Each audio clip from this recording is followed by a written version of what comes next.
Mobil DK1211ACX terbakar di Jalan Bada Agung Desa Sumerta Kelot Denpasar Timur pada Kamis malam.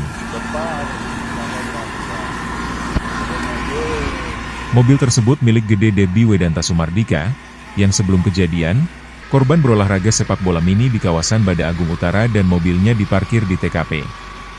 Warga yang melihat kejadian itu, langsung memadamkan api dengan peralatan seadanya. Beberapa menit kemudian datang mobil pemadam kebakaran Kota Denpasar, dan api berhasil dipadamkan. Untuk sementara kebakaran tersebut diduga karena korsleting. Kertanegara, Bali Post. Di tengah, udah belakang aja deh. Berdua, Bapak, berdua.